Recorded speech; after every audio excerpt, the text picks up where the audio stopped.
kelompok dan jenis kelompok. Kelompok adalah dua atau lebih individu yang dibentuk untuk berinteraksi dan saling membantu untuk mencapai sebuah tujuan bersama. Nah, kelompok ini dibentuk menjadi dua macam, yaitu formal dan informal. Kelompok formal ini dibentuk oleh sebuah organisasi dan memiliki tugas serta struktur yang jelas, sedangkan kelompok informal itu muncul secara alami dari hubungan sosial, pertemanan, atau minat yang sama. Dalam banyak situasi kerja, kedua jenis kelompok ini tuh memang memiliki peran yang penting dalam mendukung efektivitas organisasi. Sebagai contoh, di tim formal dapat fokus dalam menyelesaikan tugas, sementara di kelompok informal itu lebih membantu menciptakan lingkungan kerja yang lebih nyaman dan meningkatkan koherensi antar anggota. Memahami apa itu kelompok dan bagaimana kelompok itu terbentuk menjadi langkah awal bagi manajer untuk menciptakan tim yang efektif. Tahapan perkembangan kelompok yang pertama adalah forming, storming, norming, performing, dan yang terakhir adalah adjourning, di mana tahap pertama yaitu forming adalah ketika anggota kelompok itu bergabung, yaitu memperkenalkan diri dan mulai memahami tujuan serta struktur kelompok di tengah ketidakpastian peran. Nah, selanjutnya adalah storming, yaitu tahap munculnya konflik seperti perebutan kendali dan perbedaan pendapat mengenai arah kelompok. Nah, setelah konflik ini mereda, kelompok itu memasuki tahap norming, di mana hubungan antara anggota itu menjadi lebih dekat dan muncul rasa kebersamaan atau norma atau aturan kelompok yang awalnya belum disepakati itu menjadi sudah disepakati semua. Dan tahap performing, yaitu struktur dan peran yang sudah stabil, yang awalnya perannya itu masih tidak pasti. Di tahap inilah peran itu sudah mulai stabil, lalu kelompok itu bisa fokus untuk menyelesaikan tugas secara lebih efektif. Nah, untuk kelompok sementara ini ada tahapan terakhir, yaitu adjourning, yakni pembubaran kelompok setelah tugas itu sudah selesai dilaksanakan. Nah, setiap tugas yang sudah selesai dilaksanakan itu pasti akan ada disertai dengan perasaan bangga atau sedih. Meskipun model perkembangan ini umum digunakan, kelompok itu tidak selalu bergerak secara berurutan. Ada beberapa dapat itu kembali ke tahap sebelumnya, atau bahkan kinerja yang berkinerja tinggi saat berada dalam tahap storming itu biasanya akan gagal, karena kan tahap storming tadi itu akan ada munculnya konflik. Nah, bahkan konflik itu bisa kita tangani, lalu akan semakin lama itu konflik akan malah menjadi suatu kebersamaan, karena di tahap selanjutnya akan ada yang namanya anggota itu akan lebih dekat gitu.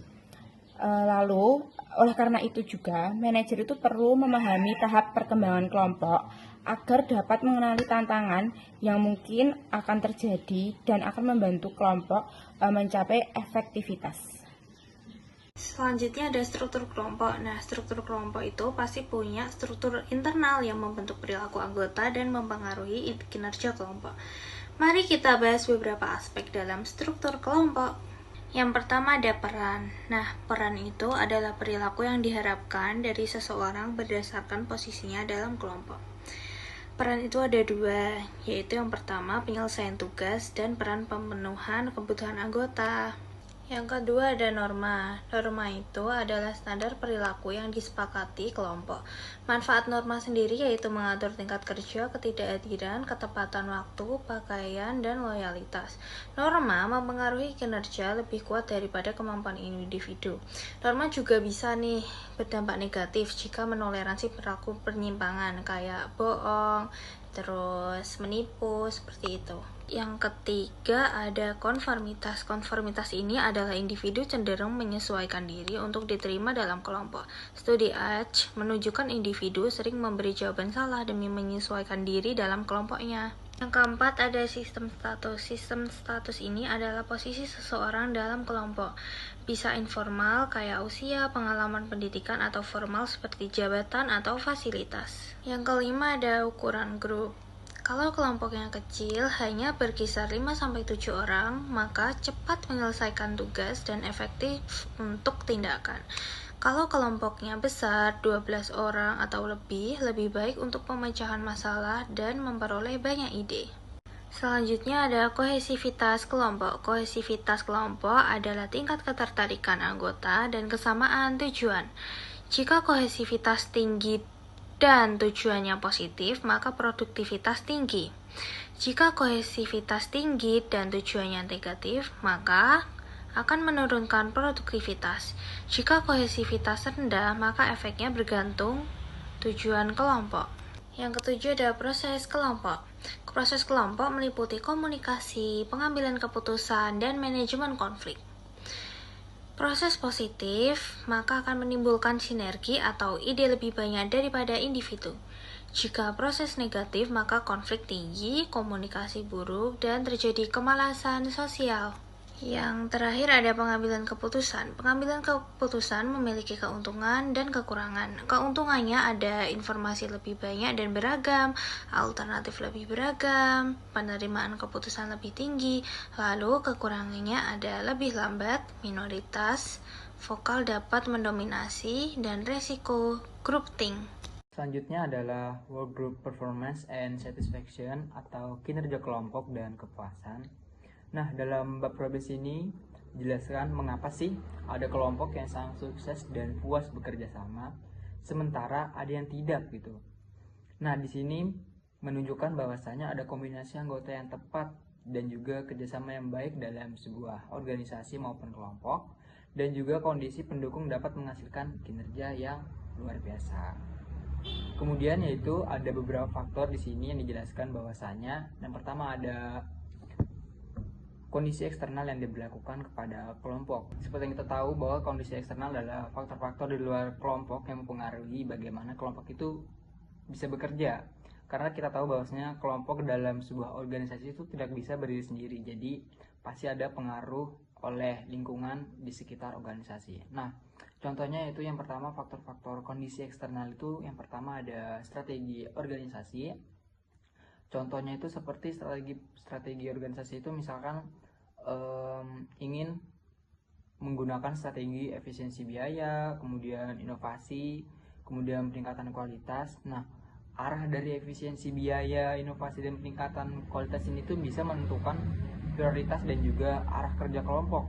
Kalau misalkan dari efisiensi biaya berarti kan yang contoh misalkan awalnya itu dari gaji mereka itu 2 juta tapi dipotong menjadi 1.500.000, ini kan menjadi suatu faktor di mana suatu karyawan itu bisa menjadi kurang semangat gitu dalam bekerja. Kemudian yaitu struktur wewenang. Nah, dalam sebuah organisasi itu udah pasti ada yang namanya struktur. Jadi mereka tuh tahu siapa sih pemimpin kelompok mereka itu, kemudian kepada siapa setiap karyawan itu melapor, dan juga bagaimana alur pengambilan keputusan yang dibuat dari struktur organisasi. Kemudian sumber daya yang ada di sebuah organisasi. Ketersediaan sumber daya ini merupakan hal penting ya teman-teman dalam sebuah organisasi. Nah, ini tujuannya itu untuk membuat sebuah kelompok itu bekerja secara lebih efektif maupun lebih semangat begitu. Dengan adanya contoh seperti fasilitas yang baik, yang bagus, kemudian nyaman. Nah, karyawan maupun kelompok itu kan bisa bekerja secara lebih efektif dan juga lebih nyaman begitu. Kemudian dengan adanya alat kerja yang baru, kemudian alat kerjanya itu terawat gitu kan. Jadi kan sebuah karyawan itu bisa bekerja secara lebih cepat begitu maupun lebih efisien. Kemudian dengan adanya anggaran. Nah, anggaran ini kan sebenarnya suatu yang sangat penting ya dalam sebuah organisasi. Contoh, misalkan jikalau organisasi ini anggarannya itu besar gitu, tapi dia kemudian menetapkan efisiensi biaya dengan adanya anggaran yang banyak tadi kan, jadi efisiensi biayanya itu tidak terlalu mempengaruhi gaji mereka begitu. Terbalik jikalau mereka mempunyai anggaran yang sedikit, jadi efisiensi biayanya itu lebih banyak sehingga bisa memotong gaji karyawan lebih banyak begitu misalkan. Nah, dengan adanya ketersediaan sumber daya yang ada di organisasi ini kan merupakan suatu kecenderungan agar sebuah kelompok maupun karyawan itu bekerja secara lebih efektif. Itu sistem dan budaya. di mana dalam sistem ini merupakan serangkaian alat ataupun tindakan seperti mengevaluasi dan juga meningkatkan kinerja karyawan dengan tujuan yaitu menyelaraskan antara tujuan sebuah kelompok dengan organisasi maupun perusahaan, kemudian memastikan bagaimana sih kinerja sebuah kelompok ini, apakah mereka cukup memenuhi ekspektasi sebuah perusahaan maupun organisasi, apakah tidak begitu. Kemudian yaitu budayanya di dalam lingkungan kerja dan juga kebiasaan sebuah organisasi itu juga mempengaruhi teman-teman bagaimana sebuah organisasi itu bisa memotivasi sebuah kelompok untuk bisa bekerja lebih efektif lagi begitu. Selanjutnya yaitu sumber daya anggota kelompok. Nah, faktor yang kedua ini merupakan segala sesuatu yang dibawa oleh seorang karyawan maupun individu ke dalam sebuah kelompok dalam organisasi yang bisa mempengaruhi kemampuan setiap kelompok untuk bekerja secara efektif begitu. Kemudian sumber daya ini tuh bisa meliputi yang pertama ada pengetahuan, di mana seorang individu itu harus bisa memahami bagaimana penguasaan terkait teori, kemudian pengetahuan tentang informasi dan juga pemahaman tentang apa sih tugas yang mereka dapatkan begitu. Kemudian yaitu keterampilan. Nah, seorang individu itu harus bisa memiliki setidaknya satu skills maupun keterampilan yang mereka kuasai begitu, meliputi manajerial contohnya, kemudian interpersonal yang dipergunakan dalam pekerjaan, contohnya seperti keterampilan dalam berkomunikasi, kemudian keterampilan kerjasamanya itu antar karyawan maupun antar individu itu baik, kemudian bisa mencari solusi dalam pemecahan masalahnya. Selanjutnya yaitu kemampuan teknis. Kemampuan teknis ini meliputi kemampuan fisik dan juga mental yang harus ada dalam seorang individu maupun karyawan, seperti kemampuan menganalisis, kemudian kreativitasnya tanpa batas, kemudian memiliki kemampuan ketelitian yang sangat tinggi dan juga kemampuan dalam mekanis. Kemudian yaitu sifat kepribadian. Sifat kepribadian ini juga sangat penting bagi seorang karyawan begitu untuk menunjang bagaimana sebuah kelompok itu bisa memaksimalkan bagian tugas mereka. Kepribadian ini mengaruhi cara individu maupun karyawan itu berinteraksi dengan anggota lain sehingga bisa menghasilkan kolaborasi antar karyawan itu semakin kuat. Nah, dalam sifat kepribadian ini kita tahu bahwasanya kepribadian seseorang itu beda-beda. Ada yang positif dan juga ada yang negatif. Contoh dari sifat positifnya itu seperti ramah, kemudian bisa mandiri dan juga kooperatif. Dengan adanya sifat positif dalam seseorang karyawan, itu bisa meningkatkan moral dan juga produktivitas sebuah kelompok. Kemudian yaitu sifat dari negatifnya itu contohnya seperti otoriter dan juga sulit menyesuaikan diri dalam kelompoknya, sehingga dengan adanya sifat negatif dalam seorang karyawan ini bisa menurunkan kinerja dan juga menciptakan konflik dalam sebuah kelompok begitu. Selanjutnya adalah mengubah kelompok menjadi tim yang efektif. Pertama, mengapa tim itu penting? Saat ini sebagian besar perusahaan besar menggunakan tim karena tim jauh lebih fleksibel dalam menyelesaikan pekerjaan, dapat menghadapi perubahan secara cepat. Tim juga mampu menangani tugas yang kompleks karena menggabungkan berbagai keterampilan dan pengalaman. Selain itu, tim dapat cepat berkumpul, fokus pada tujuan, menyesuaikan strategi, dan menyelesaikan pekerjaan dengan lebih efektif dibandingkan dengan individu. Lalu apa sih perbedaan kelompok dengan tim? Kelompok kerja di sini hanya bertukar informasi dan membuat keputusan dasar tanpa perlu bekerja secara kolektif. Berbeda dengan itu, tim bekerja inisiatif untuk mencapai tujuan bersama. Anggota tim saling melengkapi, saling bertanggung jawab, dan menghasilkan sinergi sehingga hasilnya lebih baik dibandingkan kerja masing-masing secara terpisah. Yang ketiga, ada jenis-jenis tim kerja. Yang pertama ada tim pemecahan masalah. Di sini tim pemecahan masalah hanya fokus memberi saran untuk perbaikan proses pada suatu perusahaan. Dan yang kedua ada tim swakelola. Di sini tim swakelola bekerja tanpa pengawasan langsung dan bertugas untuk mengatur tugas dan keputusan sendiri. Yang ketiga ada tim lintas fungsi. Di sini berasal dari berbagai divisi dan cocok untuk tugas inovasi atau proyek besar. Yang keempat ada tim virtual. Tim virtual bekerja jarak jauh menggunakan teknologi seperti video meeting atau platform daring seperti Zoom, Google Meet, atau yang lain.